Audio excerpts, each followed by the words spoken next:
Welcome, one and all. We've conceptually the last month we've been spending time thinking about constitutional conventions. A couple of weeks ago, we spent some time with Stuart Labaker, taking us through the Philadelphia Convention. Today, we're going to spend some time thinking about attempts during the ratification period for a second constitutional convention. And in 2 weeks, we're actually going to spend some time with Jonathan Gannett from Stanford. And he kind of has a thesis that maybe we should consider the first Congress another constitutional convention in some ways. So if you signed up for that already, and some of you have, great. If you haven't and would like to spend a Saturday morning with us on March 13th, you can go to our webpage, and there's a link there to get to the registration form. But thanks for being with us. A couple items of business. First of all, thank you to Tom Lindley and Lily Chattopadhyay. They're my colleagues at the Center for the Study of the American Constitution. And without them, we would not be able to do this. Chris Kavanaugh today is actually going to function largely as a facilitator, both during John's formal presentation and when John's done in about 35, 40 minutes, Chris will handle your questions at that point. During John's presentation, if you could put your questions in the chat, once John is done with his formal presentation, we'll just handle the questions live. Another item is during John's presentation, if you could mute your speakers, and I think that may help with the delivery system here. We're being recorded as usual, and that recording will be available on our website, excuse me, at some point, probably next week. I think without any further ado, John Kaminski serves as the director at the Center for the Study of the American Constitution. He's been there a couple of years, and is one of the world's leading experts on ratification. And so again, I can think of nobody better to talk to us today about this idea of a second convention. So John, take us up the mountain. Okay, well, thank you, Tim. And I hope that as I go along, if there are any things that are unclear, that Chris might jump in right away and ask me, rather than waiting until the end. That would be okay. I'd like to start out by saying two things about this idea of a second constitutional convention. And I think it's important for us to sort of understand these two things to get a better feeling for what was going on. And the first is the fragility of the situation in America in 1787. We often hear about the critical period of American history. John Fiske coined that phrase, and people have talked about it for a long time. Others have indicated that maybe it wasn't so critical, and the critical in the sense of things were in a lot of anarchy was there, and things were falling apart politically, economically, socially. It was a very uncertain time. Merrill Jensen, the last of the what we call the progressive historians. Progressive historians began with Charles Beard, saying that the founding fathers were not all high-minded, patriotic men. Some of them had their own personal interests involved.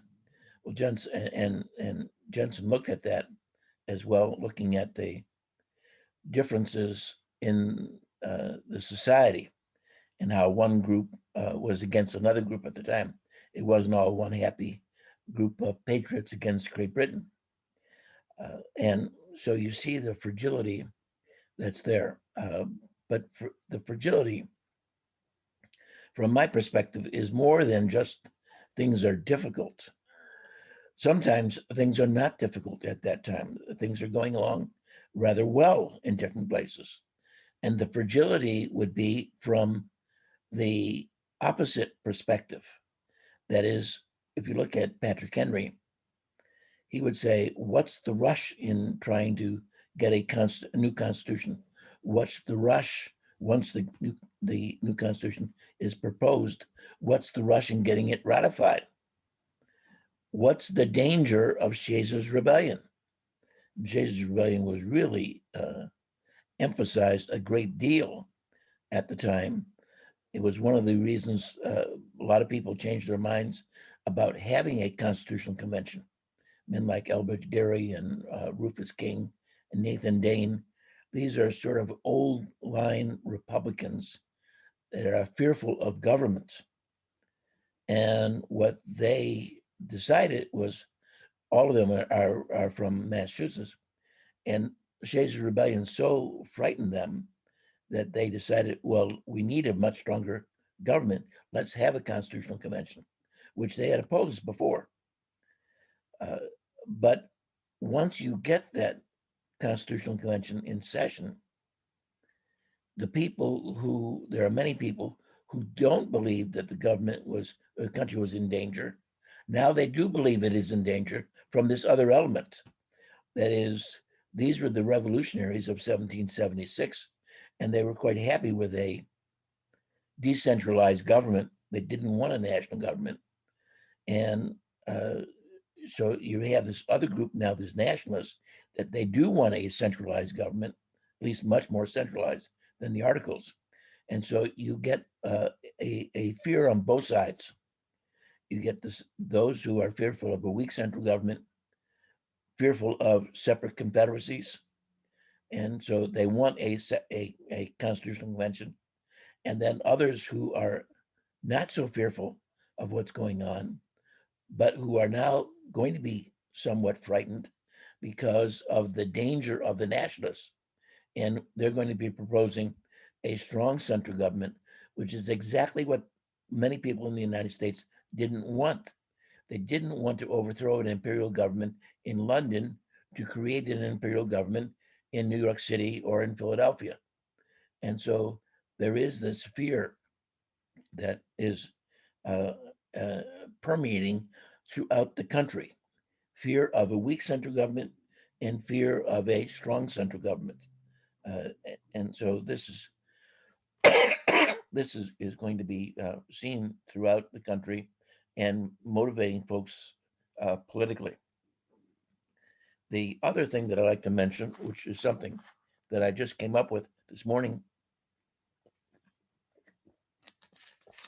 and I mentioned it to folks just before we started, and that is before people started joining us, that really the Constitutional Convention of 1787 was the second Constitutional Convention. We always look at it as the first and only Constitutional Convention, but really it was the second. The first Constitutional Convention was in reality the Annapolis Convention. Now, most people don't look at it that way. That's not how things are taught. Things are taught that the Annapolis Convention came about, it failed, and then we get the first Constitutional Convention. Well, in reality, the Annapolis Convention was indeed a constitutional convention. It was called for what purpose? To revise the Articles of Confederation in dealing with commerce. Most of the time we think of constitutional conventions, we think of them in regard to one issue. So today we might think of a constitutional convention to mandate a balanced budget. We might think of a constitutional convention to prohibit abortion or to safeguard abortion. We might consider a constitutional convention to allow state senates to be apportioned on the basis of geography, not on the basis of population. But you see my drift here. I'm talking about a constitutional convention called to look at one issue. And one of the big arguments against a constitutional convention is that you cannot limit a constitutional convention to one issue, even though you might want to. And so the Annapolis Convention was called to look at one issue. And those commissioners, you notice I use the word commissioner, not delegate. It's sort of an interesting thing. These are very precise terms that are used in the 18th century. You can see delegates to the Constitutional Convention, commissioners to the Annapolis Convention, and they use these terms almost without exception in whether it be a delegate to Congress or whatever the body is that they're going to. They have a specific nomenclature for the person that is represented. But the commissioners to the Annapolis Convention did exactly what they were instructed to do. They looked at the idea of commerce and they decided, well, we're not going to do anything because we think the issues are broader and therefore we're going to kick it over to a different convention, which we hope will have broadened instructions. The New Jersey instructions to the Annapolis commissioners from New Jersey was a little bit broader. And so the commissioners at Annapolis decided, let's go with that, but we can't do it ourselves. Let's expand it. And in fact, they adjourned almost immediately. They didn't wait for their fellow commissioners to come. Most of the commissioners were not merchants. They were politicians who wanted to greatly expand the Articles of Confederation and transform them. But they realized that that's not what their purpose was in coming to Annapolis. And they used the Annapolis Convention as a springboard to a much broader convention. And so in reality, in the eyes of the folks right then and there, the Constitutional Convention was really a second convention of the states coming together to look at much, much broader issues. And so once that happened, you see that it is a fragile situation and is fraught with tremendous danger, but at the same time, tremendous potential. And people are looking forward to it. And there's enough discontent with the economy and with the political environment that they believe that something must be done. I would say in America at that time, perhaps 95% of Americans wanted a stronger central government than what was provided under the Articles of Confederation. Even though on numerous occasions, our amendments to the Articles of Confederation were proposed, they always failed. But when they failed, it was an indication of how needed and successful they were. That is, the impost of 1781 is passed by all of the states except for Rhode Island. And so what does that tell you? That tells you every single state, except for Rhode Island, where a small minority, a small majority, I should say, opposed the impost. But basically everyone else in the country favored the impost of 1781. And yet because of the requirement of Article 13 of the Articles of Confederation that required the unanimity of the state legislatures in adopting amendments, the impost of 81 failed. And that's pretty much the case with most of the other amendments. They have a majority of the Americans in favor of them, but not the unanimity that is required.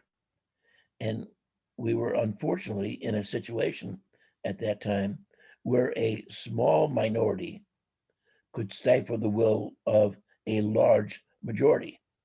And that's what was happening at the time. And somewhat reminiscent in many respects of what's going on in the Senate, where a small minority, of, let's say 40, can restrict the majority of, say, 60 in what to do. There's no doubt that many provisions in the Constitution are anti-democratic because of the fear of what the people might do. And that certainly is the case in some of the rules of the Senate that we have today.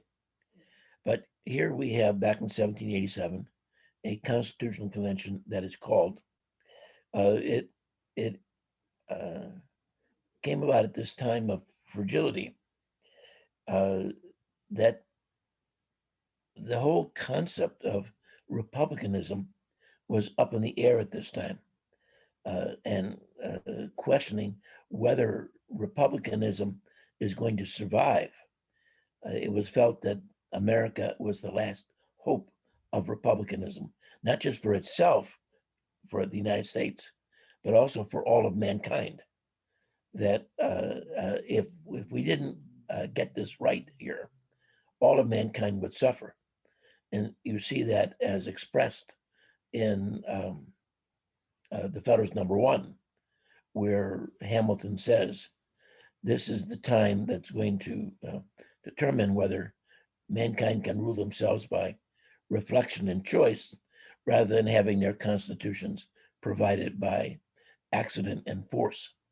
And so this is what is being faced by these individuals. And there's a great deal of faith that's put in to the Constitutional Convention.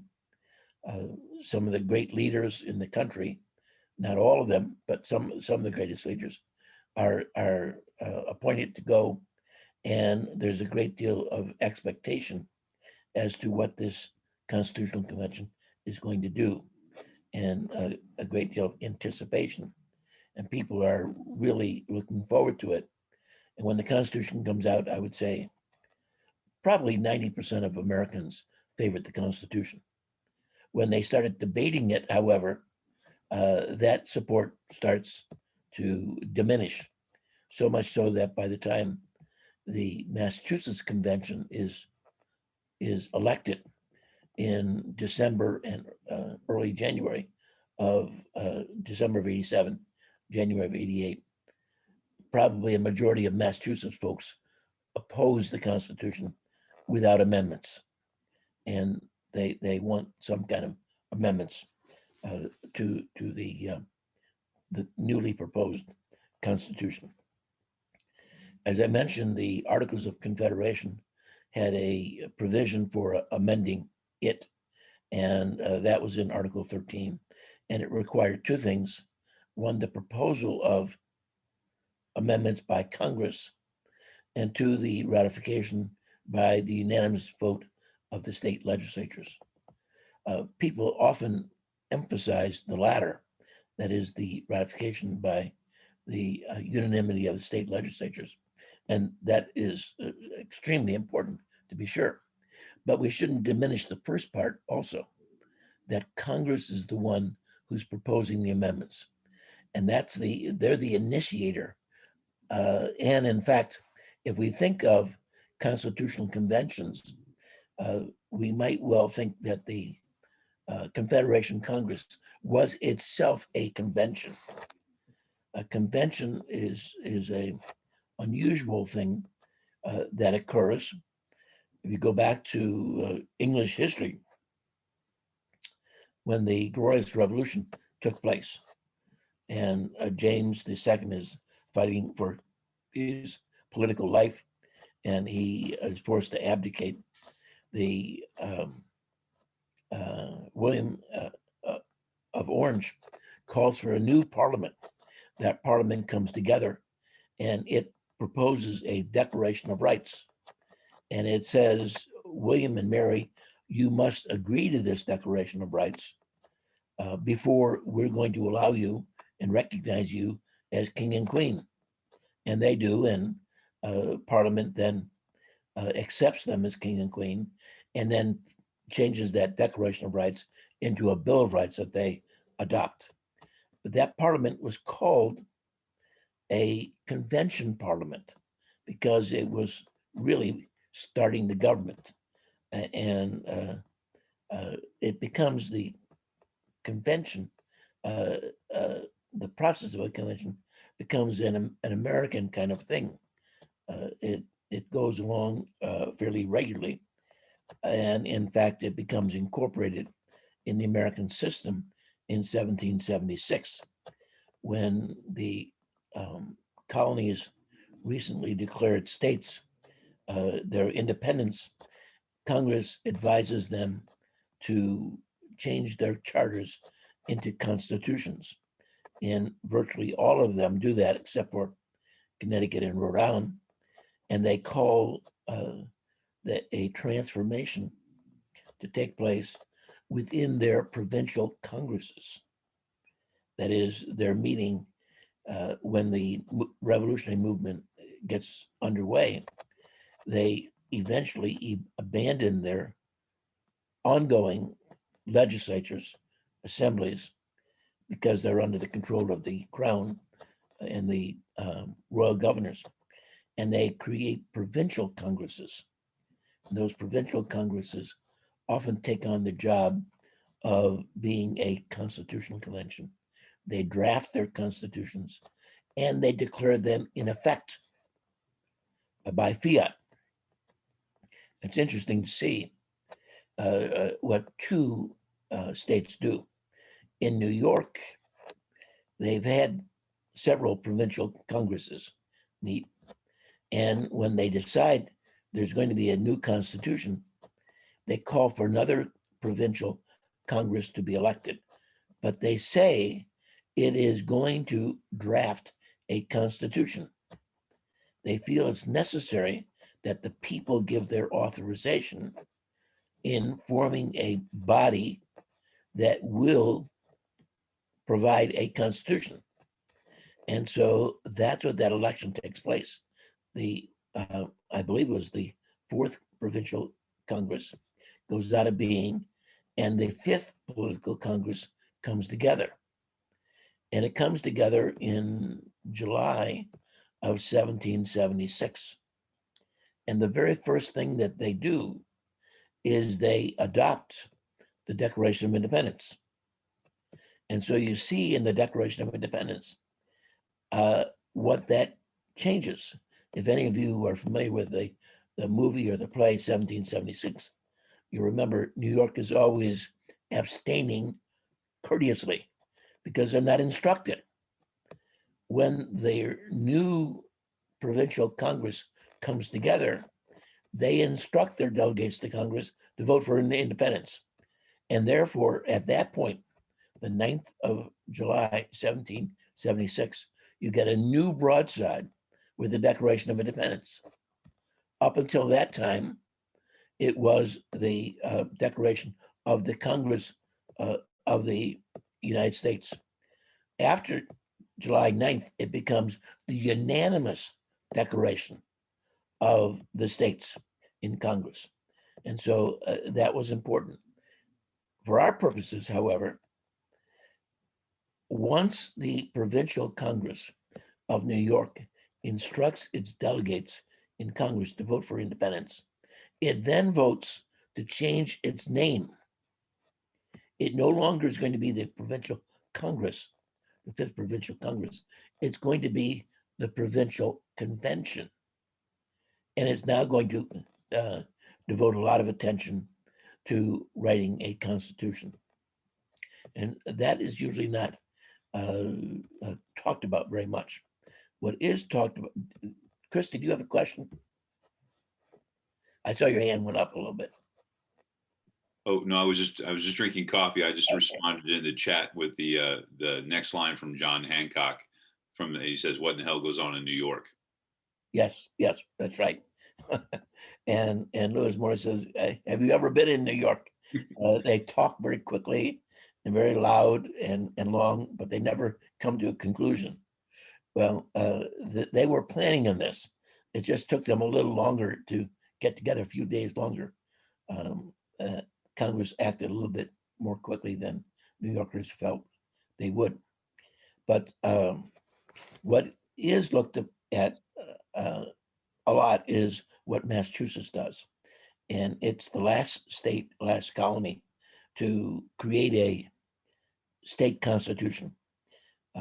And what it does in 1778, the provincial Congress, that body, forms a constitution which the people reject. And so they call a new constitutional convention. This time it is called for the purpose of drafting a constitution. And it come together in 1779. Fortuitously, during that very brief window of time when John Adams is home from Europe. He comes home from Europe, he goes to the Constitutional Convention, State Constitutional Convention, drafts the Constitution for the most part, and then he goes back to Europe again. The Constitution is drafted by a convention and then is submitted to the towns. There are at this time well over 300 towns in the new Commonwealth of Massachusetts. They consider the Constitution in their town meetings, and they submit their decisions to the provincial convention that drafted the Constitutional Convention that drafted the Constitution. And they do the numbering, and they're not the greatest accountants.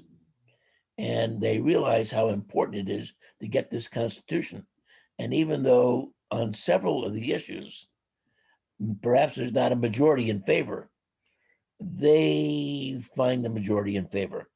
And the towns submit their decisions to the Constitutional Convention, and it declares the Constitution has been adopted by the people and is to go into effect.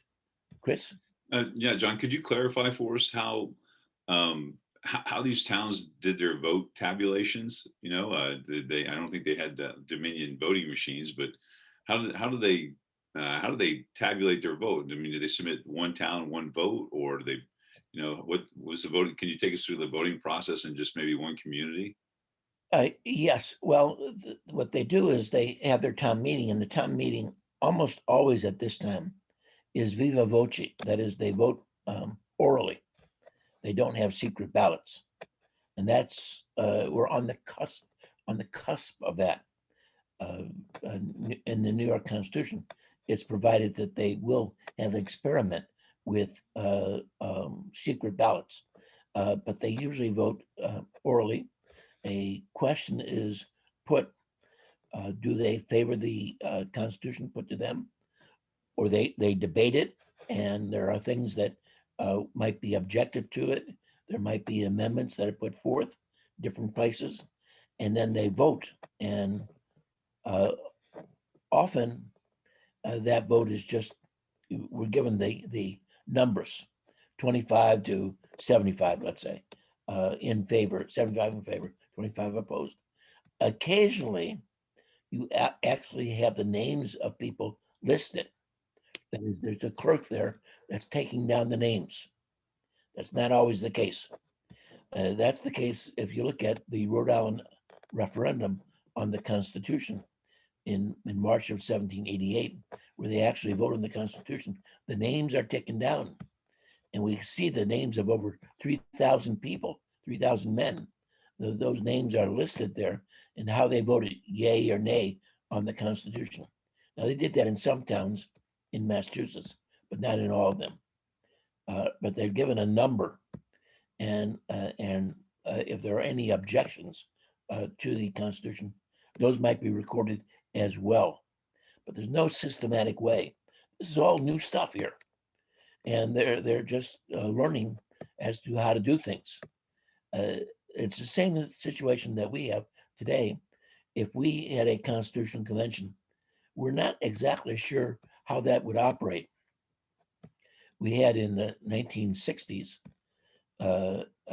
two men, Senator Sam Ervin of North Carolina and Representative Henry Hyde of Illinois, they both presented bills in Congress that would provide for the calling and operation of a constitutional convention. And so you can see it spelled out there.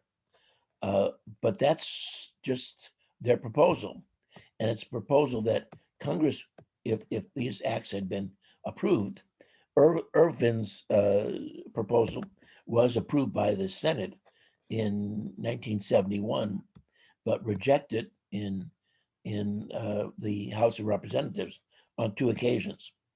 But if those bills had gone into effect, it would have been what the Congress said. That doesn't mean that the Constitutional Convention has to abide by what the Congress said. That is, the Congress is not in control of the sovereignty of the people as expressed in a constitutional convention. The people can do anything, and that's one of the dangers that's there. So I can't be real specific because there is no one version that's there, but they always come together, and their viva voce is how they would look at it. And eventually they would vote on the whole Constitution. They look at individual parts of it. Anybody has any objections to it. And some places have some objections, others don't.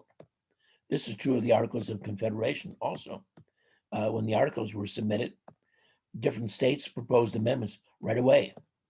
And those were submitted to Congress, and Congress rejected all of the amendments that were submitted to the articles.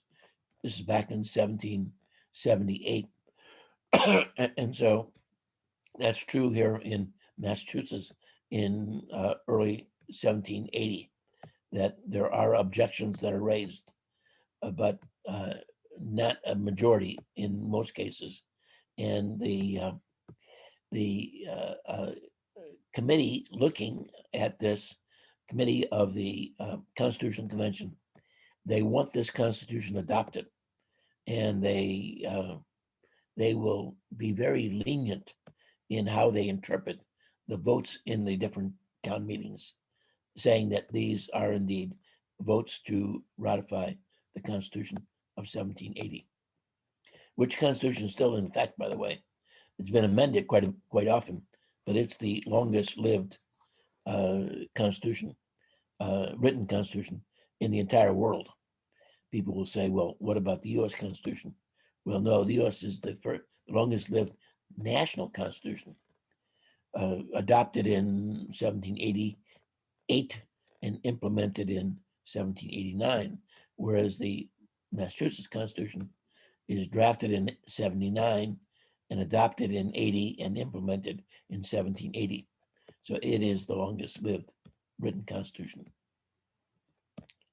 Okay, we then have, looking at my notes here, the Constitutional Convention of 1787, as I said, is almost universally approved. Rhode Island doesn't send delegates. Connecticut has a big fight in May of 1787. Should they send delegates or not? They're not very happy with a constitutional convention. And in fact, back in February of 1787, when Congress authorizes the call of a constitutional convention, Connecticut is the one state that opposes a constitutional convention. They don't like the idea. And that's partly because conventions at the county level have been used a great deal in New England, and particularly in Massachusetts, dealing with Shays' Rebellion. That is, the Shayites are meeting and they're denouncing the state government in these county conventions. That's what they're called, are conventions. And therefore, conventions get a black eye from this. They're feared as to what they might lead to. And so conventions, there is a danger signal when you see that word convention. What does it mean? To the people at that time, it means to a great extent what was going on in New England at that time. And so that's a fearful kind of a thing.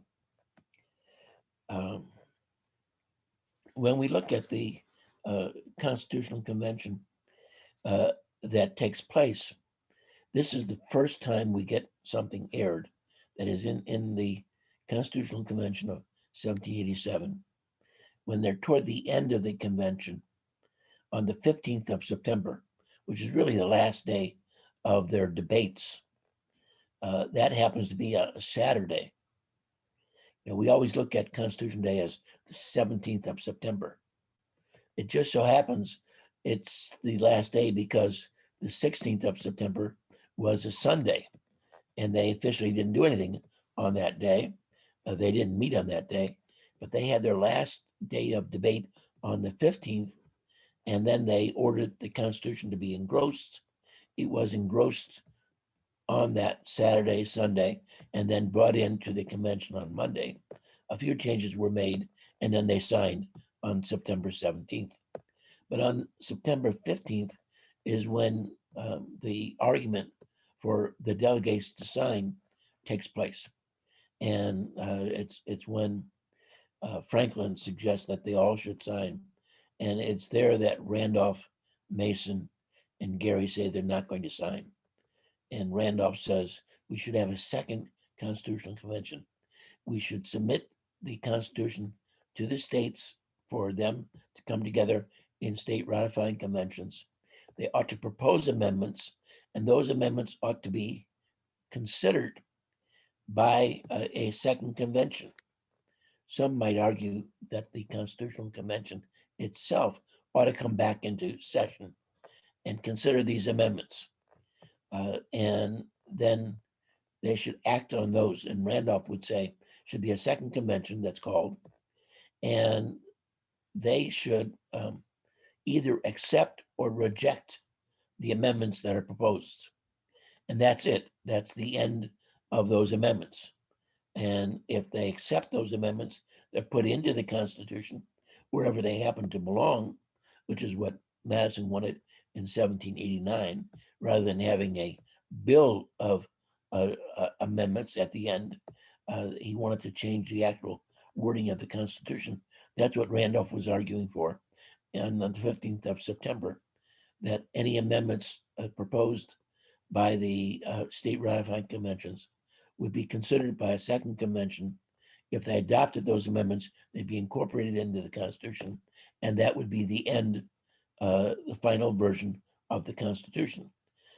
Be quick and clean and final. There'd not be another convention or another set of ratifying conventions once the second Constitutional Convention incorporated amendments into the Constitution. Chris? Yeah, John, I just want to make sure I've got this clear. I was trying to take some notes here. So Randolph proposes that send the Constitution to the state ratifying conventions, let them propose amendments to it, send it back to a second convention, and that second convention then decides to accept or reject those amendments and then put them in the body of the Constitution where they go. Is that a quick Exactly. summary of that? And they declare by fiat then that it's done. There's no second chance by state ratifying conventions to reconsider the amended Constitution. I mean, that was one of the arguments against having a second constitutional convention. It would have second convention, third convention, fourth convention, and each one proposing a new kind of constitution, and then going back to the people, and then they would have objections to that new constitutional convention. Go back for approval of the people.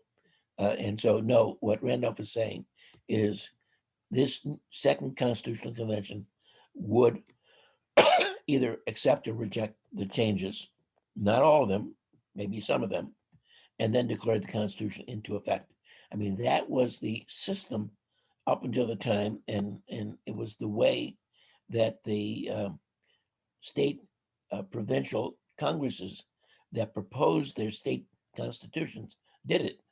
When New York's convention, provincial convention, they changed their name to that.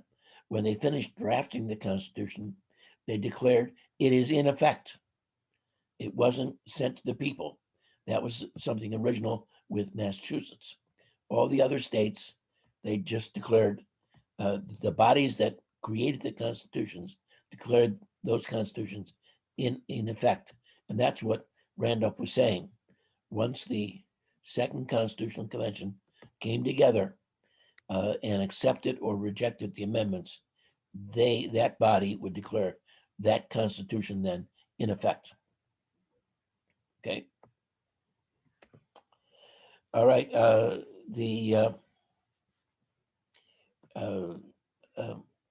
It takes a while. The debate over the Constitution largely hinges upon the idea of amending the Constitution. And people want that right away. Anti-Federalists all over the country want some kind of amendments. And it really, that's on a state-by-state basis that they do that in their ratifying debate that takes place.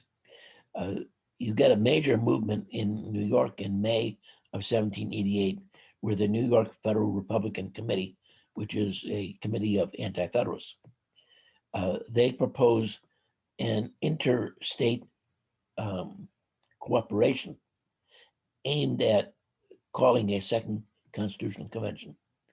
This group sends out invitations to prominent anti-federalists in states that have not yet ratified. And so they ignore the states that have already ratified. And so you're looking at South Carolina, North Carolina, New Hampshire, and Virginia. Anti-federalists in those states are sent letters, and sometimes actually emissaries are sent out because they don't trust the mails all the time. The post office becomes a very critical element in the ratification debate. And so New York proposes this New York Federal Republican Committee in May of 1788. And it's an interesting correspondence that takes place. In July of 1788, the New York Ratifying Convention, which is 2/3 anti-federalists, so they're really dominant, they are forced, given circumstances, that is, New Hampshire has ratified. June is a critical month, super June it would be, for ratification, like the super primaries that we have today, but super June because you have the Virginia Convention meets on the 2nd of June.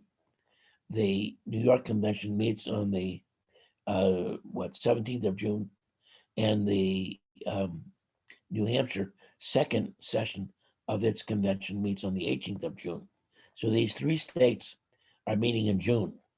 8 states have ratified. And so New Hampshire ratifies fairly quickly. That's the 9th state. That doesn't affect New Yorkers too much. Make a country out of states that do not include Virginia and New York. See if you can do it. That's their argument.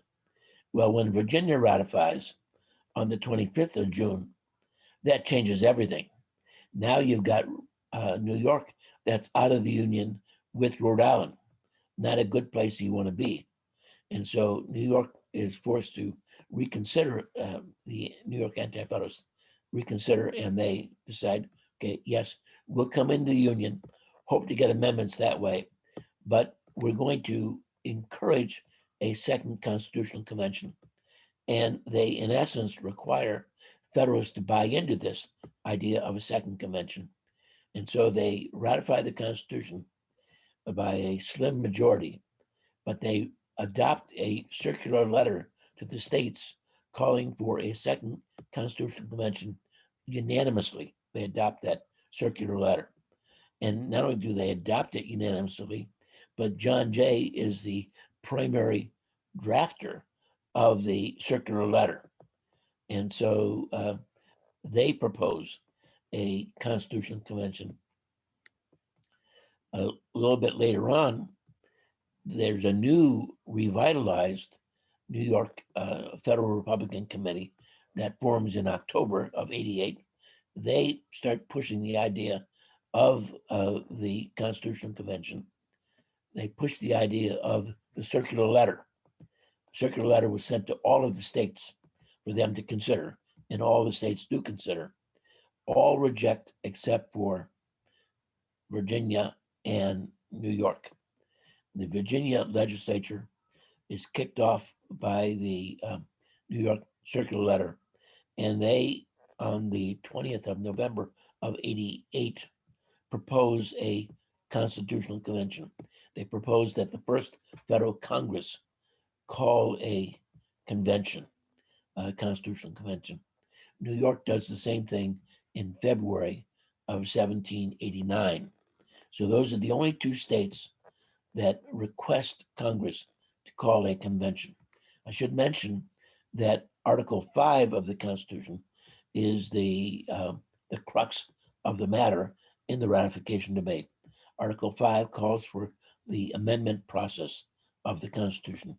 How do you amend the Constitution? And there are two provisions to draft amendments.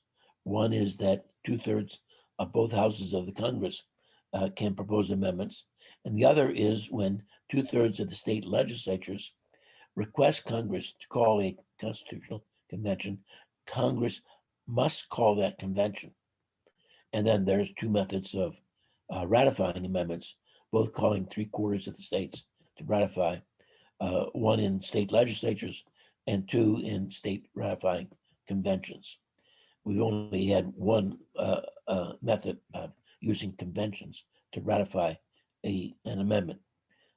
And we've had no amendments proposed to the Constitution via Constitutional Convention. All the amendments that have been considered for the Constitution have been proposed by Congress, none by constitutional conventions, which is sort of an amazing thing. But Congress has figured out a way to stifle the use of a constitutional convention. Whenever it gets close, Congress would propose such an amendment similarly to what was being proposed. And that would then kill off the demand for those last few states to get a constitutional convention called. So we've never had a constitutional convention called under the Constitution that we're under right now. Okay, I don't know if there are any questions on any of that sort of preliminary. I'd be happy to take questions on those statements, those comments that I made. Anyone have any questions?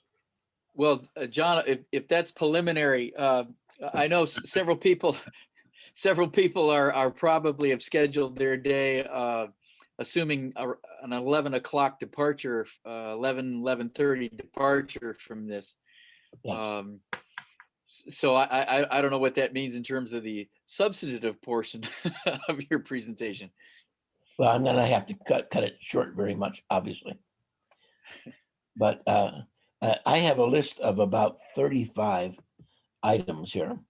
About 15 of them deal with the reasons for a constitutional convention, a second constitutional convention, and about 20 that talk about the reasons opposed to having a constitutional convention. And so there's a real debate over this. And when should that convention meet? Should it meet before the Constitution is implemented or after the Constitution is implemented? These are the two different times. The argument in favor of the Constitutional Convention is basically the Convention of 1787 went too far, proposed they met in secret, which was something they shouldn't have done. They didn't get any information from the outside. They were so arrogant, they believed that they could do everything correctly themselves. They didn't need any help from the outside. They didn't want any help from the outside. They didn't get any help from the outside, and they didn't want any amendments proposed to the Constitution before it went into effect. Amendments should be proposed only through Article 5 after the Constitution went into effect. And so that's the argument, the general argument in favor of a constitutional convention. The opposite point of view is that the secrecy rule was a good rule because it allowed a more thorough discussion and a open discussion that led to compromise. If you didn't have that secrecy rule, you would have gotten perhaps instructions from the outside and from state legislatures. And that was a real danger of holding a constitutional convention, that you wouldn't get the same quality delegates that were there, and they would be hampered by instructions. And the Second Constitutional Convention couldn't come up with a good constitution. That was one of the arguments, and they would adjourn in discord, and that would cause real problems in the country, maybe even civil war or disunion. It was always also felt that Madison was very fearful of what might happen at a constitutional convention, in that all the things that he felt were successful in the Constitution might be undone by this new constitutional convention. This gets to the idea of sovereignty of the people.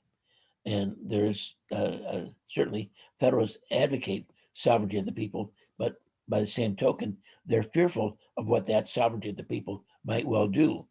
And it would restore powers to the state governments, which is one of the big fears that Federalists had. State governments were too powerful, and some of that power had to be taken away and given to the central government. Chris?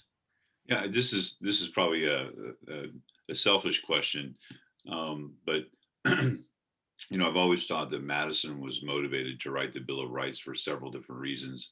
His correspondence with Jefferson, the campaign promise that he makes running against Monroe to be in the House, but it really is, and the fear of the Second Convention, the stripping the power and some of the things you just alluded to in terms of the sovereignty of the people, so to speak. So if I divide those motivations for Madison up into Jefferson's correspondence, his campaign promise, and the fear of a second convention, how much weight do you give to that fear of a second convention? Are those three reasons equally divided for Madison's motivation, or is it more out of the fear of that second convention? Well, I think, as in all things dealing with the ratification of the Constitution, timing is important. It depends upon what time you're looking at. If you're looking at end of July of '88, shortly after New York's ratification with the circular letter, Madison is really fearful of a second constitutional convention. And you see that fear not only of Madison, but of other people as well. Washington has that fear. And that fear is there even through the implementation of the Constitution. It takes Congress a long time to draft the election ordinance of for the new first federal elections, the 13th of September. And so you see New Hampshire ratifies on the 21st of June of '88, but it's not until several months later that the Confederation Congress sets up the procedure for the first federal elections. And there's a big and long debate that takes place. And Federalists are fearful that the Constitution is going to die in the Confederation Congress in that debate. But once the election ordinance is passed in September of '88, and once the election takes place, pretty much that fear of a second convention dies off, and Madison has less of a fear. And so you didn't mention a couple other things that Madison hoped to achieve by his amendments. One was he hoped that it would show to people throughout the country, but particularly to anti-federalists, that Federalists favor rights, that Federalists were not all this one gigantic ogre trying to take away the rights from the people, that Federalists, just like many anti-Federalists, were concerned about the rights of people. And therefore, that's one reason why he thought the Bill of Rights would be helpful. Another would be it might convince Rhode Island and North Carolina to join the Union, to make it complete. And so these were positive things that Madison wanted as well. And so I would say the idea that Madison's amendments, which you notice only he only proposed amendments that were in the form of protecting rights. He didn't propose amendments that changed the structure of the Constitution. And he was quite concerned about that. And so I think this fear of a constitutional convention was always there in his mind, fear that those structural amendments would be considered. And that's one reason why people were opposed to consider his amendments.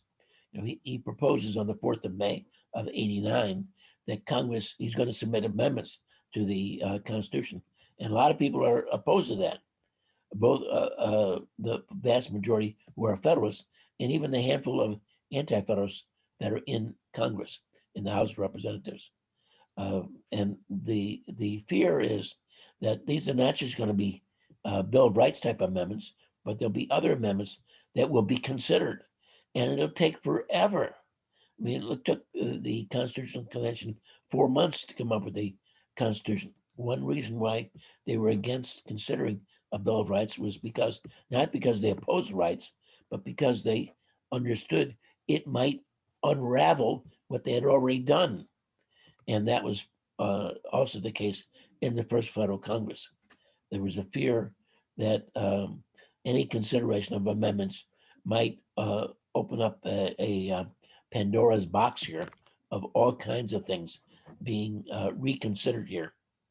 And so Madison, his amendments were considered by some anti-federalists to be a tub to the whale.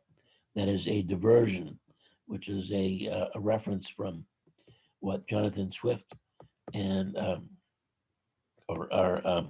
Alexander Pope, I should say, and talking about whalers when they're out in their little whaleboat ready to harpoon the whale, and the whale is bearing down on it. They would throw a tub overboard and hope that the whale would go after the tub rather than the whaleboat. And so it was a diversion. That's what a tub to the whale was meant in a rhetorical sense.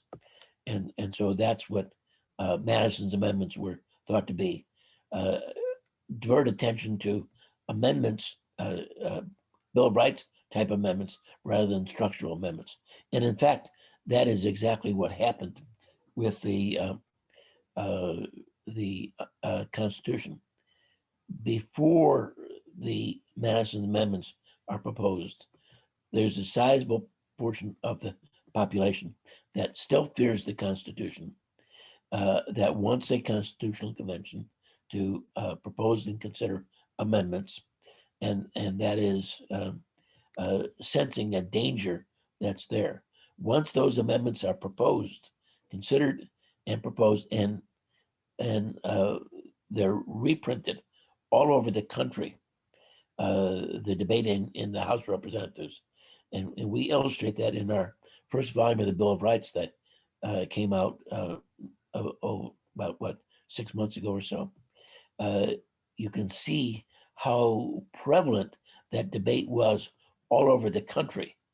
And when those amendments are proposed, the country sort of, you can see them breathe a sigh of relief. It takes a while, it takes almost 2 years to ratify those amendments, but there is the sense that we're on the right road, and these are going to be adopted eventually, and the Constitution no longer is a danger, and in fact, it becomes almost immediately upon those amendments. You might even consider, even before the amendments are proposed by Congress in September of '89, the mere fact that they're debating those in July and August is enough of a relief factor for the country that the Constitution becomes, in essence, a sacred document. So it, in the eyes of almost everybody, even the anti-federalists who opposed it, now with those amendments proposed, those Bill of Rights type amendments, there is no longer a desire for a second constitutional convention. The Virginia Call of a Convention, Second Constitutional Convention, which is passed by Virginia on the 20th of November of '88, submitted to Congress, the House of Representatives, on the 5th of May. What a coincidence. On the 4th of May, Madison stands up and says, I'm going to submit amendments.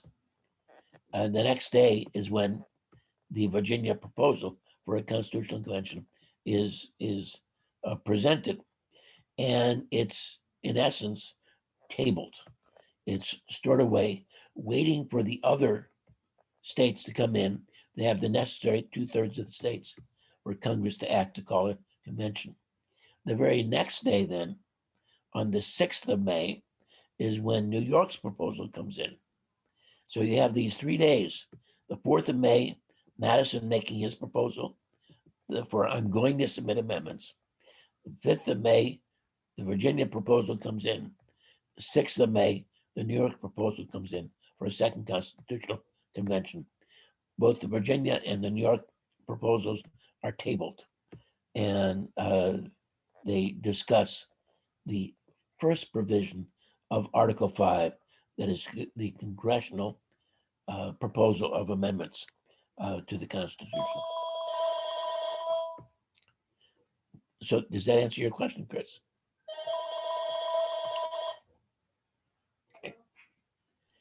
I think I'd like to jump in here, and if anybody's got scheduling issues at this point, you feel free to bail here. And again, the full video will be posted. But John, is this a good time for us to open it up or not?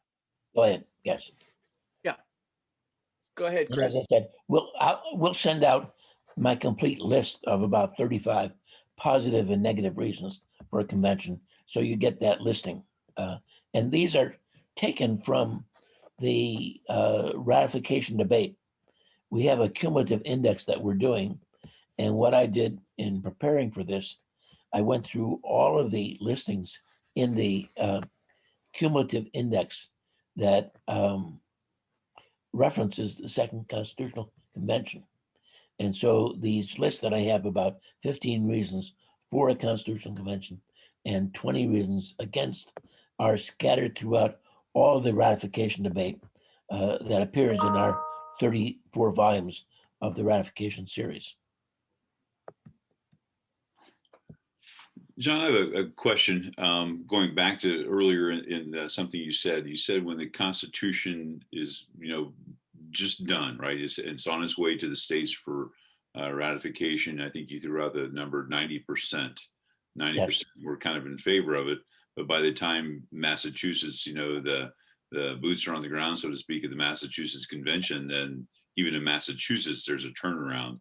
And as I understand it too, and I think I've heard you and Tim both say this in the past, that the overwhelming amount of media, newspapers that is, were Federalist newspapers in the country.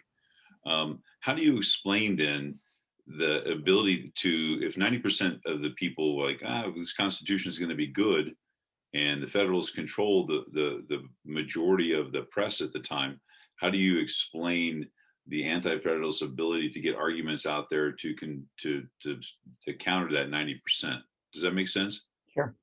Well, there are in 1787, about 90 newspapers in the country. And not a one opposes the Constitutional Convention. They all favor it. Once the Constitution is proposed and is out there post 17 September 87, eventually 6 newspapers become anti-Federalist newspapers. 6 out of the 90 And these are, they're root and toot anti-Federalist newspapers. They don't publish much Federalist stuff. They publish only anti-Federalist stuff. And of those, only you have two that eventually become dailies, the Independent Gazetteer in Philadelphia and the New York Journal in New York City. All the others are weeklies. There are another 6 newspapers of the 90 that are sort of neutral, and they'll print both sides of the debate. And then the rest, which would be 78, are Federalist newspapers, and they publish relatively few anti-Federalist essays, if any. Very, very few anti-Federalist essays are published in Connecticut, let's say, because the press is so overwhelmingly Federalist there. And so, but the anti-Federalists do get their message out. It emanates primarily out of Philadelphia and New York City. There are 2 anti-Federalist newspapers in Philadelphia, the Independent Gazetteer, which is daily, and the Freeman's Journal, which is weekly. And there are the New York Journal in New York City, which is daily. And these newspapers publish a great deal. And what they publish is reprinted throughout the country in one newspaper after another. But because the newspapers are so slanted, the reproductions of them are limited, the reprintings of them. That's how news is disseminated throughout the country, is through one newspaper reprinting what another newspaper had printed before. And consequently, some of the Federalist items get 20, 30 reprintings. The anti-Federalist items are not that widely circulated. And so they might only get 5 or 6 or 7 reprintings of those newspapers, but they get enough so that they're in all the metropolitan areas where newspapers are indeed printed. And in fact, they're also printed in the form of pamphlets and broadsides, which have a broader circulation. And so the most significant of the anti-Federalist pieces, which is the Federal Farmer, as far as I'm concerned, 2 pamphlets, one in November of '87, and then a ongoing one consecutively numbered in May, 2nd of May of '88. And they get published, thousands of copies are printed and disseminated throughout the country. And so that's how their information goes. And what happens is, as time goes on, this is something that's not too well recognized, I don't think. It's the anti-Federalists that take the lead in the ratification debate. It's Cato who starts out in New York, and then Caesar answers Cato. Caesar's the Federalist piece, Cato's the anti-Federalist piece. And you'll see this in both Philadelphia and New York. The anti-Federalists take the lead and the Federalists respond. And so that's the nature of the debate. And the arguments that the anti-Federalists use are so good, I think. That's what changes the idea. I mean, one of the things they put forth is everyone agrees the Constitution is not perfect. It takes a little bit of effort for Federalists to admit that, but they do eventually say, yes, there is some imperfection, and that's there. The anti-Federalists argue, well, if there are imperfections, shouldn't we adopt amendments that would change those imperfections? I mean, if we look at this from the point of view of a contract, what person would sign a faulty contract knowing that, well, we can change it after we sign it? I mean, it doesn't make any sense. And one of the arguments that the anti-Federalists put forth is, yes, we need a stronger Articles of Confederation, stronger than a government, stronger than that. But the fact that we need a new government doesn't mean we ought to accept a bad government. We accept a bad government, that could be forever. And we can be going from no government whatsoever on the national scale under the Articles to a tyrannical, despotic government that will be worse than the Articles of Confederation. And so that idea gets across that the Constitution is not perfect, and maybe we need some kind of method of correcting the Constitution.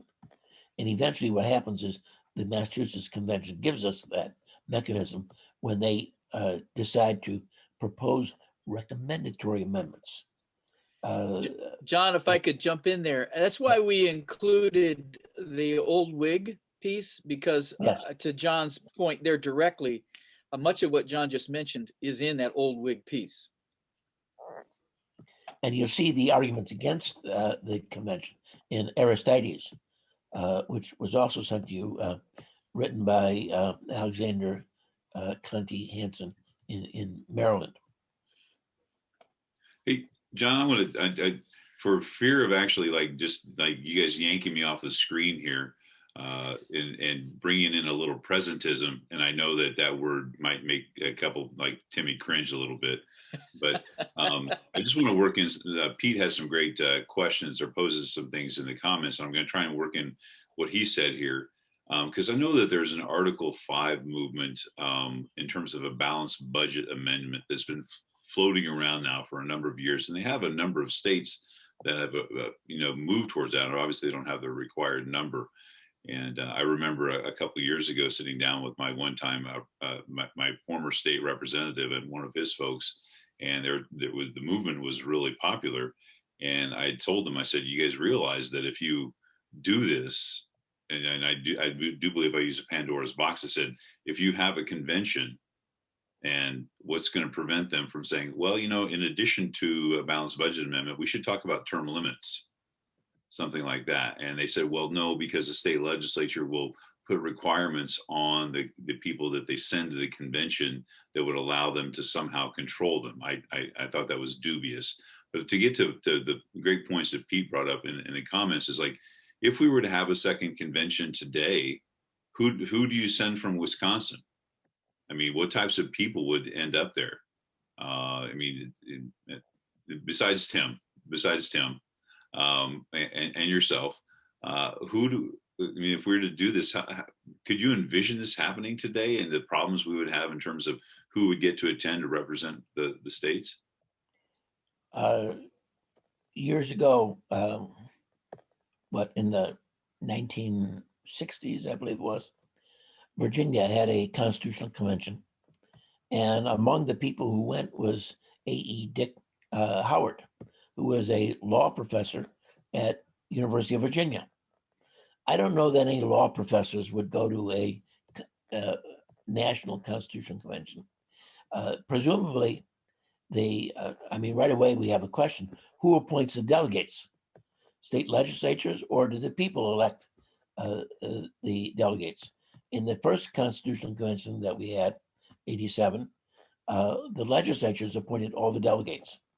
The people appointed none. And so would that be the case today? Wait a minute, I thought that was the second convention. Yes, well, it's true. Okay. I don't want to. Sorry, I couldn't resist.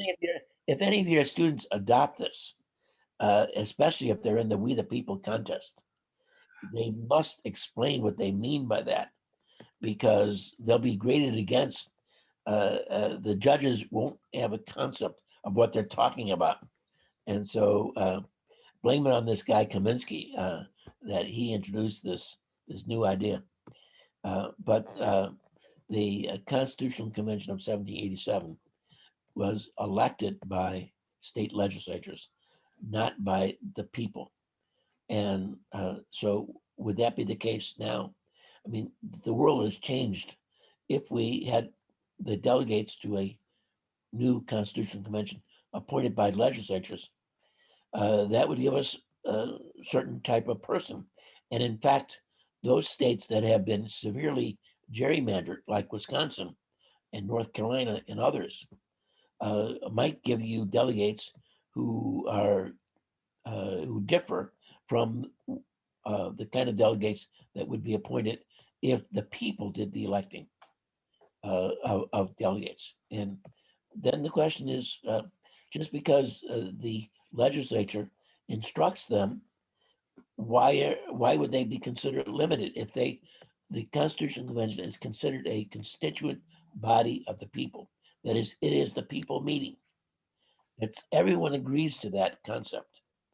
The Federalists in the ratification debate consider that they consider the Constitution a product of the constituent body of the people, and therefore the Constitution is supreme to all other laws which are drafted and adopted by representatives of the people.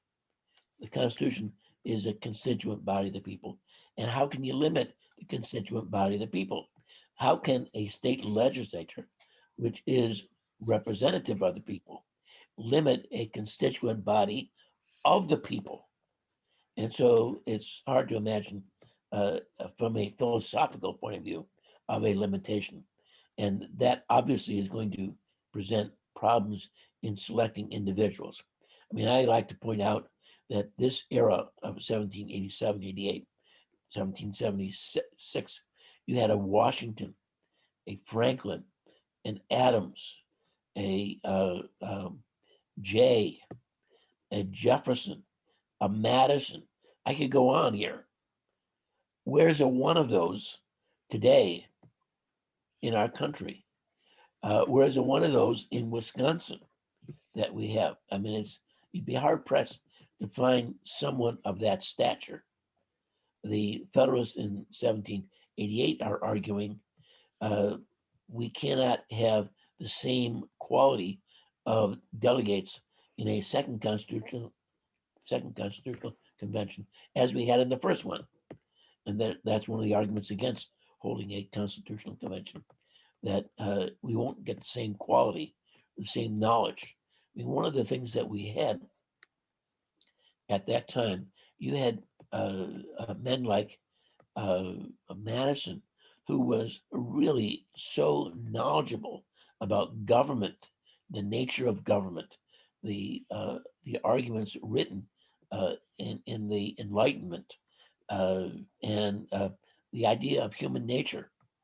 In essence, Washington writes in his farewell letter to the states in 1783, when he's leaving as commander-in-chief, he writes and he says, it was fortunate for America that we came about at the end of the period when the Enlightenment was being written about. We didn't come about as a country when ignorance was rampant throughout the world. But America is coming of age when we know an awful lot about government from the writings of the Enlightenment. And in fact, what I like to say is that America was the laboratory of the Enlightenment, and that it was implementing what the Europeans had only talked about, had only written about. The Americans were actually showing what could be done at the state level at first, the national level, not once but twice with the Articles of Confederation, and then the Constitution. And so whether we would have knowledgeable people today, the same kind of knowledge, I'm not sure. They might be there as staffers helping, but I suspect there'll be more partisan folks elected to a constitutional convention today than those who would be out for the general welfare of the country, but more partisans they would be. John, I had a world that we're in. I had a question about. I was intrigued by your initial thoughts. And one of the takeaways I think I heard is today we have this very narrow understanding of what a convention is. But what I think I heard you say earlier is that at the founding period, they had kind of a more broad definition of conventions, constitutional conventions.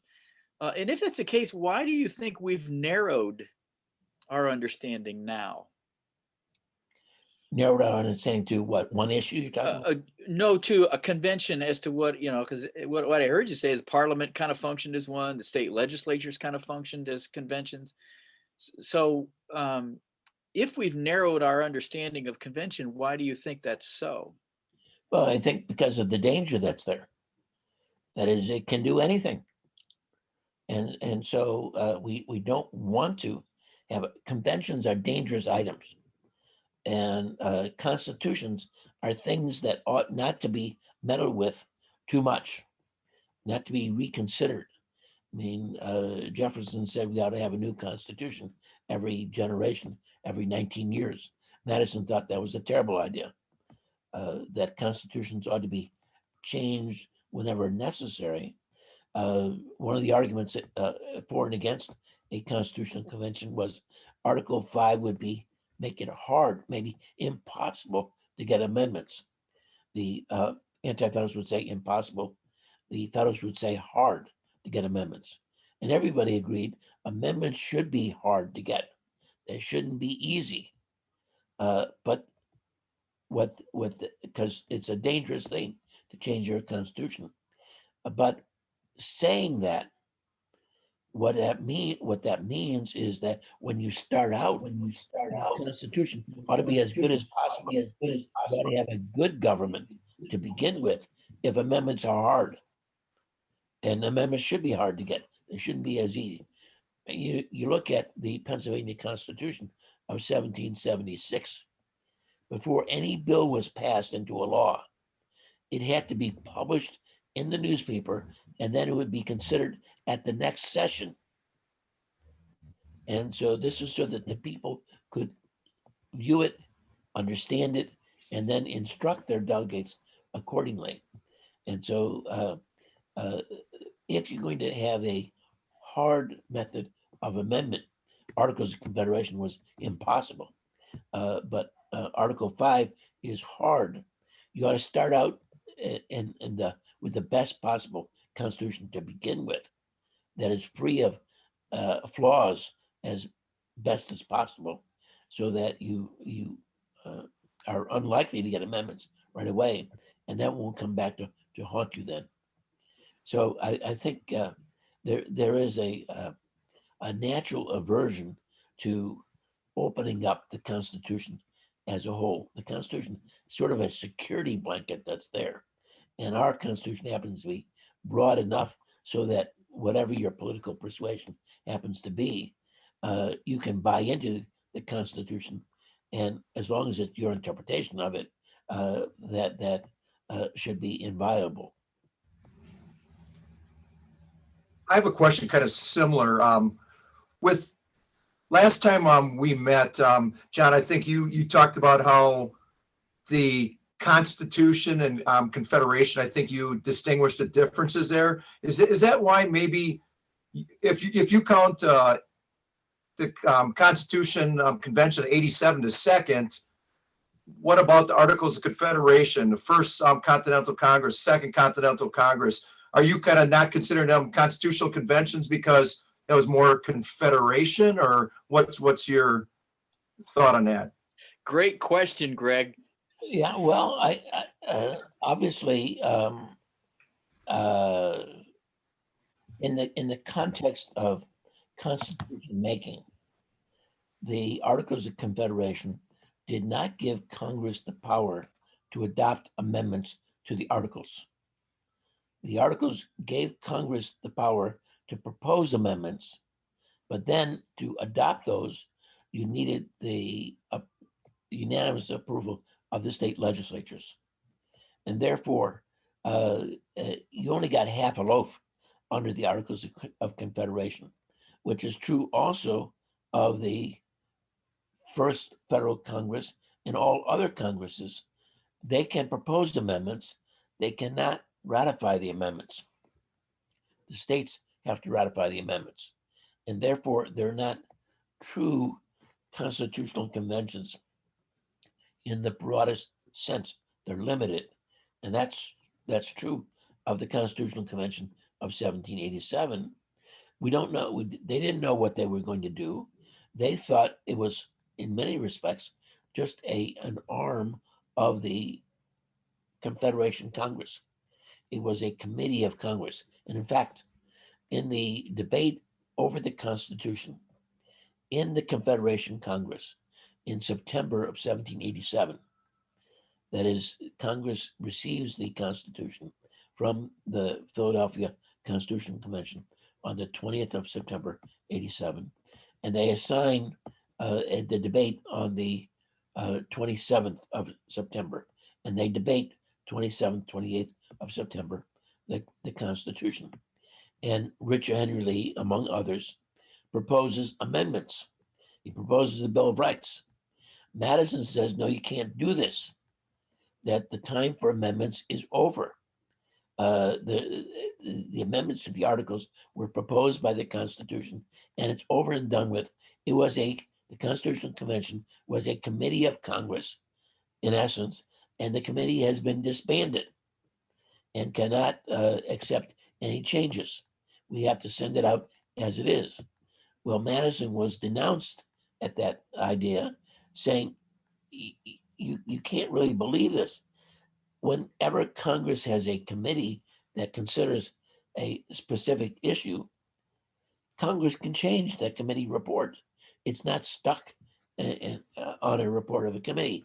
The parent is the Congress that is considering, and the child is the committee. And so if you consider the Constitutional Convention a committee of Congress, anything that it proposes is subject to change by the parent body, which is the Confederation Congress. And so the Continental Congress you mentioned, well, the Continental Congress has no limitation on it whatsoever. It's one of the reasons for the Articles of Confederation. We ought to have a body of restrictions, a constitution that limits the central government. The Continental Congress has no limit. Now, the only limit it has is practical. Will the states abide by what the Continental Congress says? But from a philosophical point of view, from a political point of view, the Continental Congress, first and second, were unlimited. It's not until you get the Articles of Confederation that a limitation was put on what the Congress could do. And the Confederation Congress then had those restrictions on it. And so in that regard, the Continental Congresses could be considered constitutional conventions in the sense that they could do anything they wanted. They didn't have to override a constitution because there was no constitution. And so in that sense, it wasn't a constitutional body. It was just a potentially tyrannical body that could do whatever it wanted. Hey, John, I've got a point here raised by Heather, a really good one. I'm just going to read it because she alludes to a book that I'm not familiar with, but she says, in The Hidden Habits of Genius by Craig Wright, in the chapter called Be the Fox, which I love the title of that. It sounds like Machiavelli. On page 158, Wright argues that, quote, there's going to be a greater demand for liberal arts majors than for programming majors and engineers, end quote, because we'll need people who are more Renaissance, roaming thinkers who can think broadly and combine ideas. Do you agree with this? And if so, how do we express to our students the needs for liberal arts versus employable job skills? And I think that maybe talk to their parents as well on that one about those employable job skills. And so I think it's in reference to, could we find the Madisons and the Washingtons and the Adamses today, right? So shouldn't we be stressing this type of education more so? There certainly is an argument for that. There are certain things that are transcendent that will occur forever. And one of those things I think I can safely say is plumbing and electricity. I mean, these are things we need people to be trained in. But shouldn't we have enlightened plumbers and enlightened electricians? Now, the fact of the matter is, however, when you decide when you're entering, let's say, high school, or when you're entering even college, you've got 8 years or 4 years ahead of you. And if you decide you want to specialize in a certain area, by the time you're done with your education, that job maybe has been eliminated. That at least the way the job was functioning 4 years earlier or 8 years earlier, it's functioning differently now. And so many employers, I think for a long time, have argued what we must do when we hire somebody is we've got to retrain them from what they were trained in their education, because the job that we want is so different than what the job used to be like. And so in that sense, the rapidity of change in our workplace is so great that it's hard to imagine that the what we trained ourselves for will be around for a long time.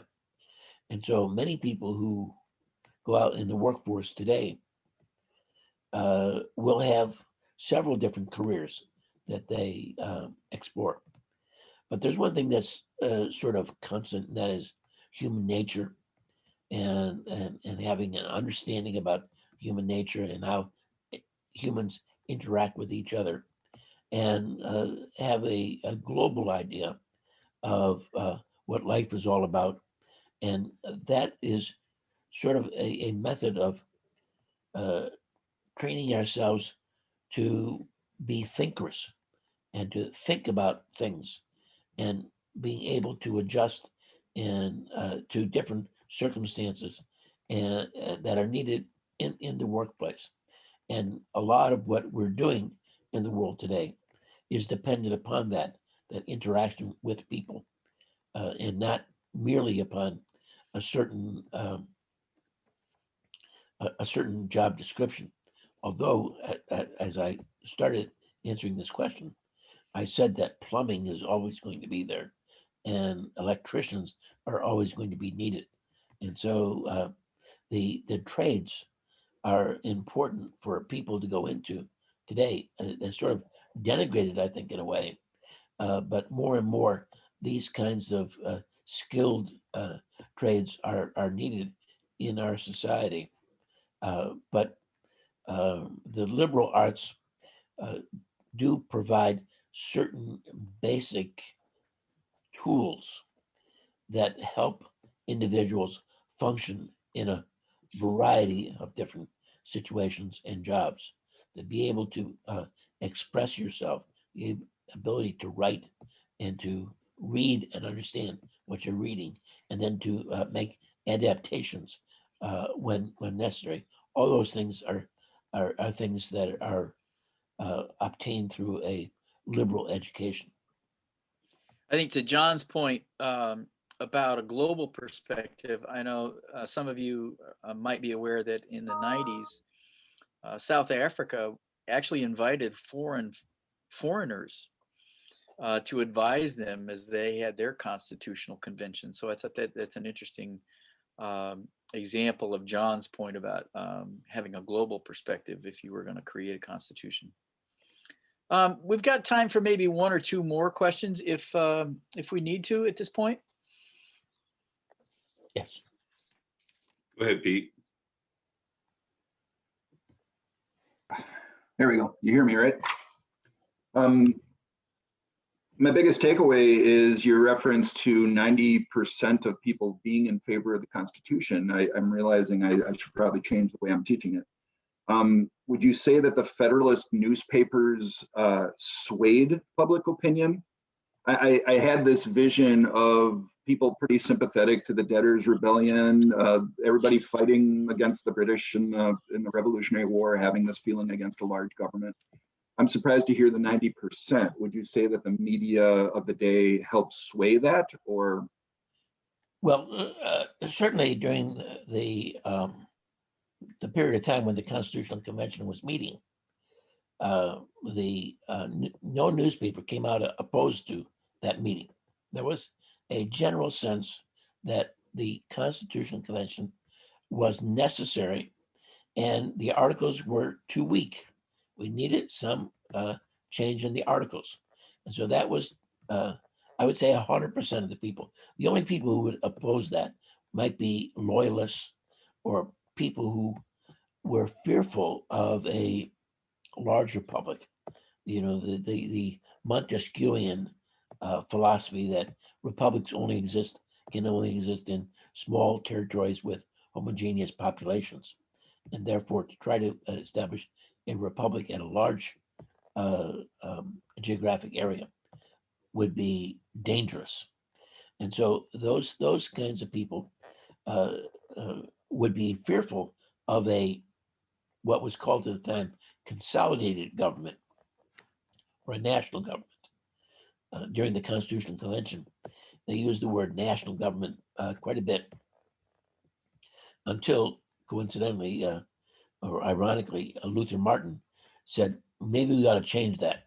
And so he suggested everyone take out their computers and do a global search and get rid of national government and replace the government of the United States.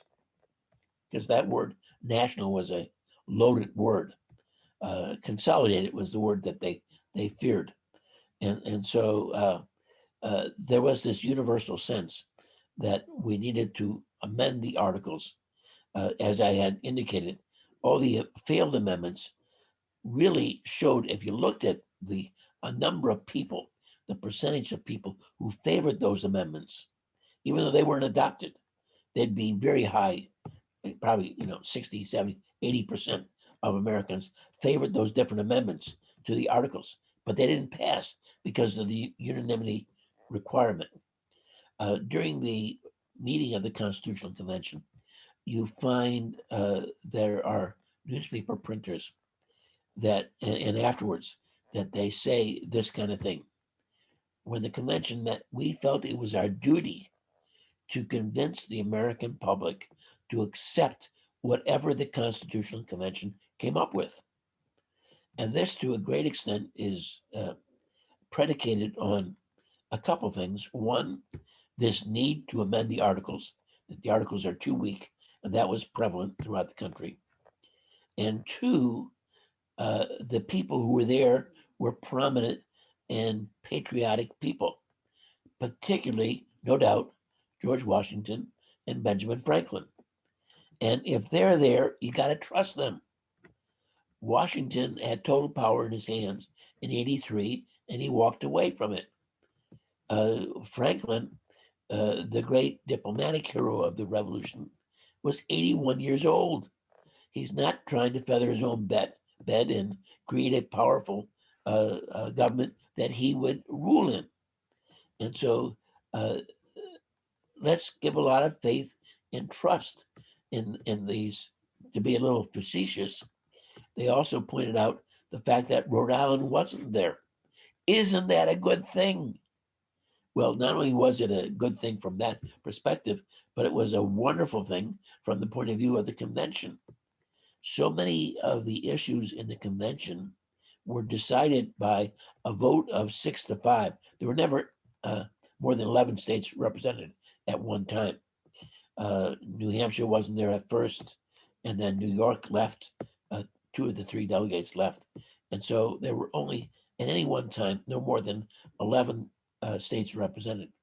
And so the number, so many crucial votes were 6-5 or 4-3.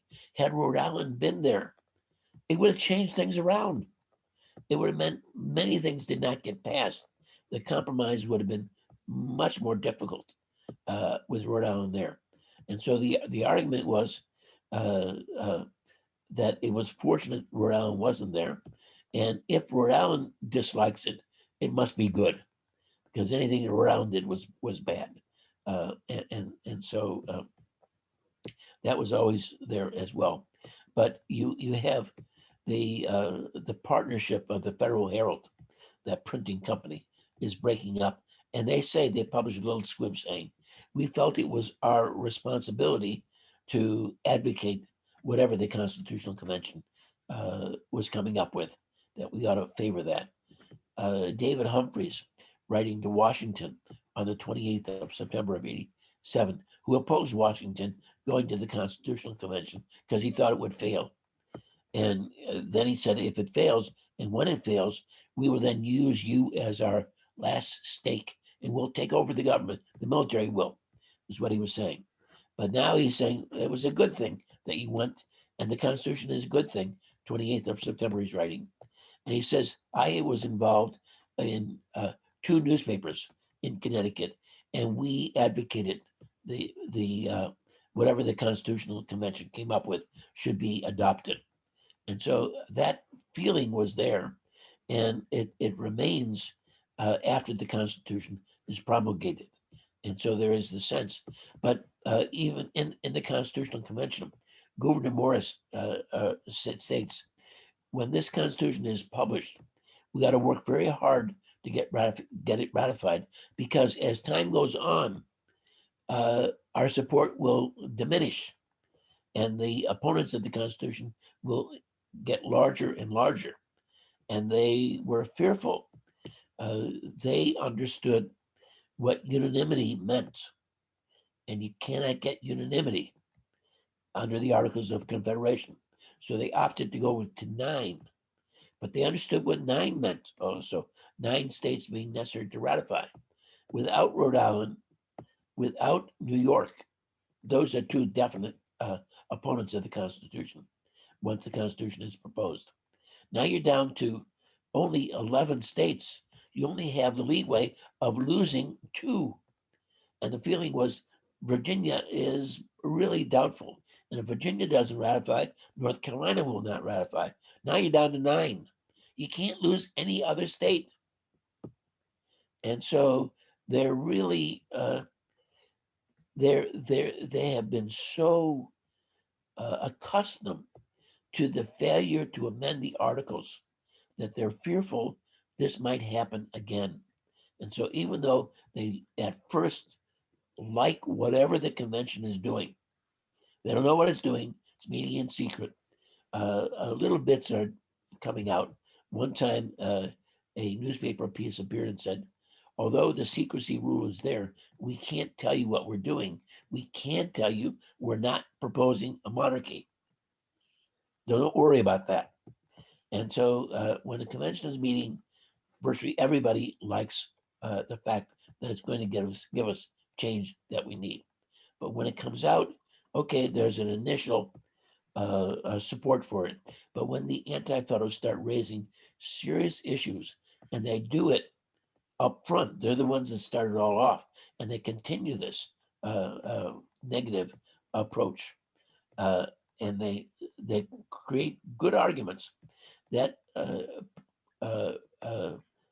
progressively adds to their numbers, so much so that, as I said, by the time the Massachusetts Convention is elected, probably a majority of the people don't want the Constitution without amendments. And I use that as a benchmark, a measure, because no one knows what Massachusetts is made out of at the time.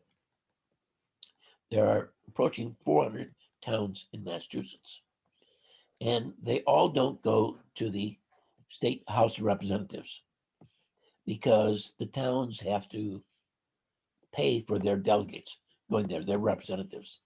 And some of those towns far away, and some of the island towns, they don't have the money. And so they don't send representatives. And so there is no sense of what the Commonwealth of Massachusetts favors as a whole. And so when the Constitution, the state ratifying convention, comes together in January of 1788, they're uncertain as to what's going to happen. And in fact, it takes about 2 weeks or so, 2 to 3 weeks, after they debate, the Federalists realize they've lost. And they solicit then help from John Hancock in proposing recommendatory amendments. That changes everything. That is a critical milestone in the ratification debate when Massachusetts proposes recommendatory amendments, not amendments that are required, but recommendatory amendments. that's going to change things. But then the question is, how will those recommendatory amendments be implemented? So it is an ongoing process as time goes along, from universal support to dwindling support. I don't think it ever got to the point where it was much more than almost a 50-50 tie in the support or opposition to the Constitution. Well, one last question before we depart. Who wants it?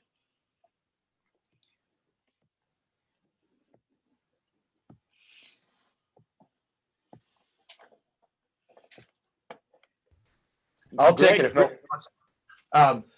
So logistically, just help me out a little bit here. So when the Constitution, I mean, what was when the Constitution was finally ratified? I mean, was there logistical dates set, like when we're going to go from Articles of Confederation to the actual the new Constitution? Like, what was the logistics of that?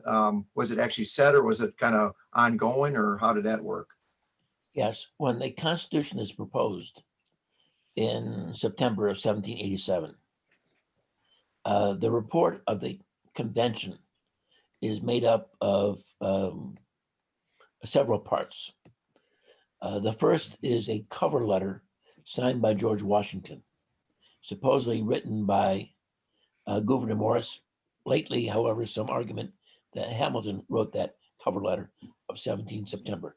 It's a letter from Washington as president of the convention to the president of Congress. It's a terrific letter. It is, as I've mentioned on different occasions, perhaps the single most important document in the ratification debate, because every time the Constitution is printed in newspapers, broadsides, pamphlets, almanacs, that letter appears with it, with the signature of George Washington.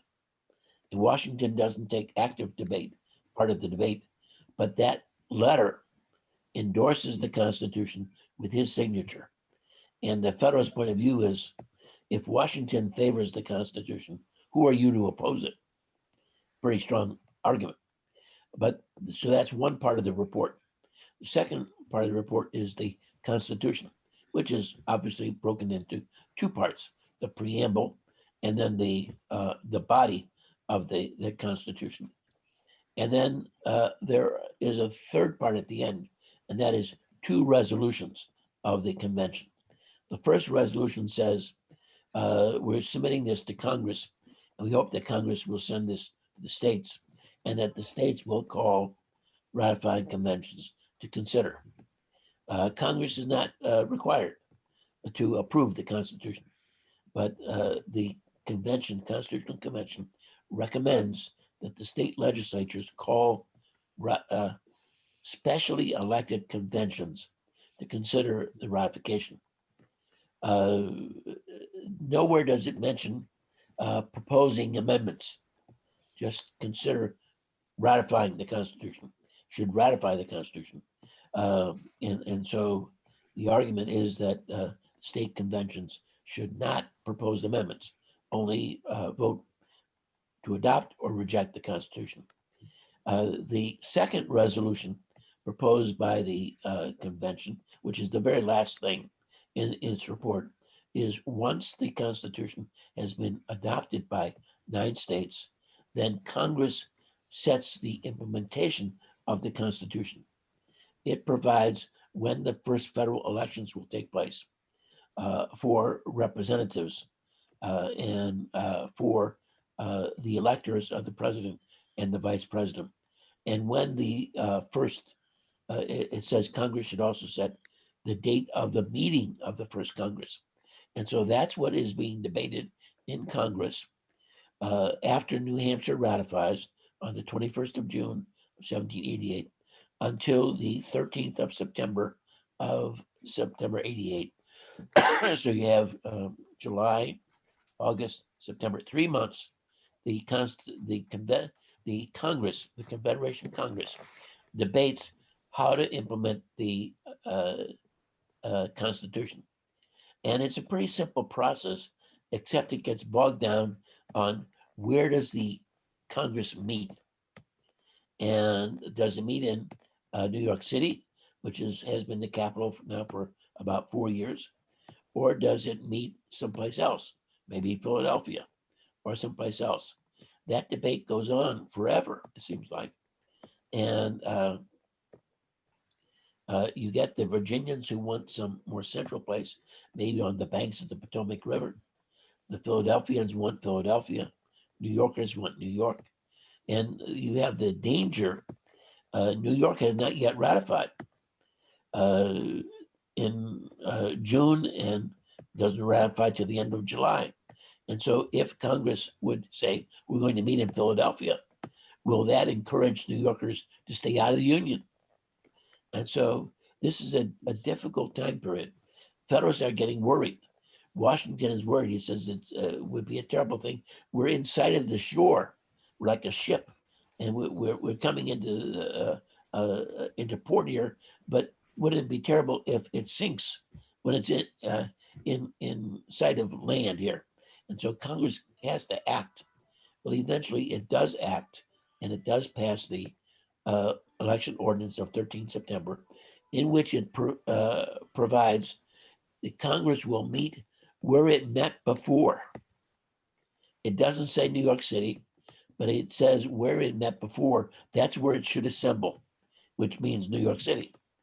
And then the permanent, that's the temporary location. The permanent location is to be decided by Congress. But it also sets forth the timing of these elections in February. And it sets the date for the electors, the election of electors, and when the electors are to meet together, and when the ballots are to be counted, and decides on the 4th of March, 1789, as the date that the new Congress will assemble. And everything emanates from that then. Yeah, naturally have to have the elections first. But then once the elections are over, the 4th of March is when they'll come together. And one of the first things they do is determine, authorize, and validate the presidential electoral votes. When they come together in March 4th, there's no quorum. You have to have quorum of one more than a majority. And there's no quorum in either house. And that gets kicked further back. It's not until April, early April, they get a quorum in the House of Representatives. And then they're able to start their business. So they're about a month late. 4th of March is the date that they were supposed to meet on. And then they do count the ballots, and they decide that Washington has been unanimously elected. He didn't get all the votes because New York didn't vote. They couldn't agree on how to elect their electors. And so New York didn't vote for the first president, first vice president. But Congress sends a messenger. Its secretary, Charles Thompson, the only secretary Congress had throughout the entire revolutionary period, 1774 to 1789. Thompson is sent to tell Washington he has been elected president and he should come back. He does come back. He and David Humphreys and Thompson, the three men, take their journey from Mount Vernon to New York City. And it's there on the 30th of April that Washington is inaugurated president. The Congress has already started its business, but it's the election ordinance that starts the whole process. Well, I take it back. It's the second resolution of the Constitutional Convention that starts the process, instructing Congress to act. Congress acts on the 13th of September and sets the dates that you were referring to as to when the actual government starts. The Supreme Court ruled later on, I don't know the case, but it rules that the government under the Constitution began on the 4th of March, the date that was set in the election ordinance of September 13th, 1788. So that's generally considered the starting date of the new government, even though there's no quorum there until early April of 89. Well, thank you all. Thank you, John. If you have questions after we're done, feel free to send them to us, and we can get to them pretty quickly after you send them in. So, thanks for joining us.